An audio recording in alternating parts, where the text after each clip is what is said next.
Enhancing growth and improving financial stability are two top priorities for policymakers from developed economies reeling from recent financial crisis. And that was the focus of the panel discussion taking place here on day one of the 2015 Asian Financial Forum in Hong Kong, as well as in a luncheon which took place immediately after.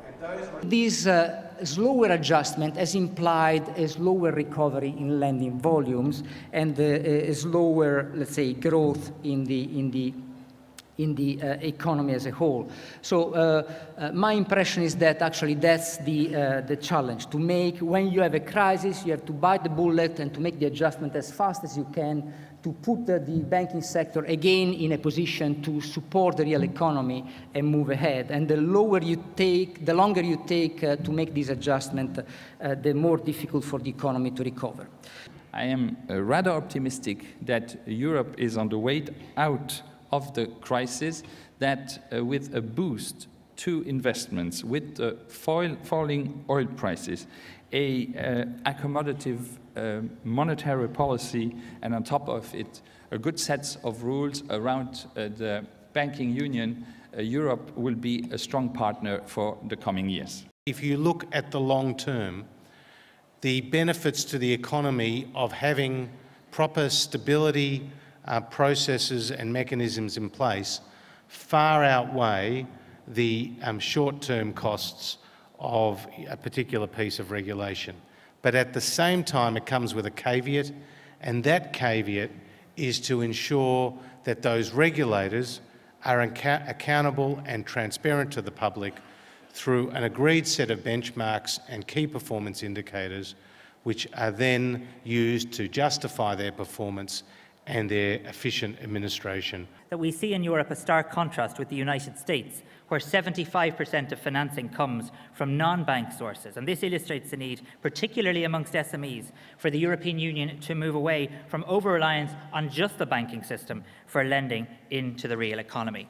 This is a very exciting time in the global economy. We look forward to the further development of the OECD BEPS process, and indeed moving ahead in that, to the development of a knowledge development box in Ireland to encourage and attract intellectual property and the best thinking into our country. We now can say that introduction of these reforms was quite useful, and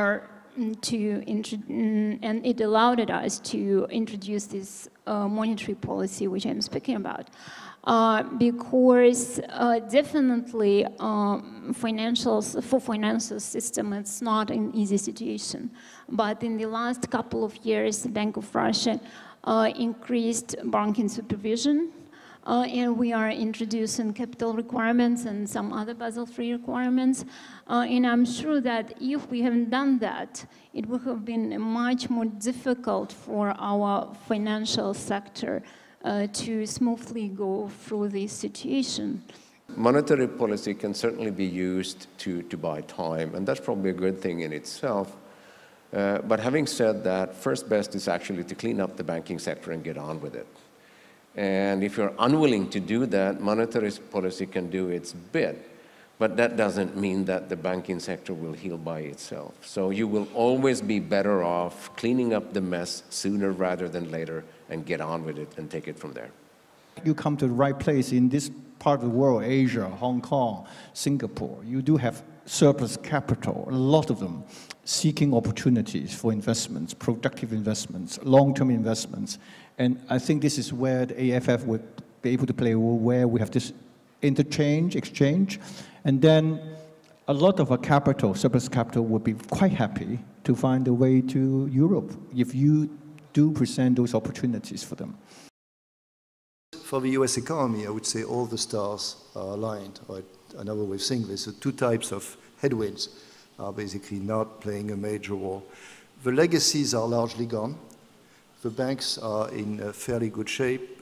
Firms are in very good shape financially.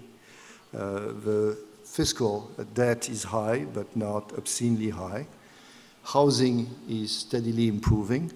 Interest rates are very low. And so what you have is a very strong push from these factors. On the potential growth side, here a bit of bad news. Potential growth is lower than it used to be. The result of these is that the legacies are not, the adverse legacies are not very strong. The decrease in potential growth is there, but not very large. And so what you have, I think, is a very solid recovery.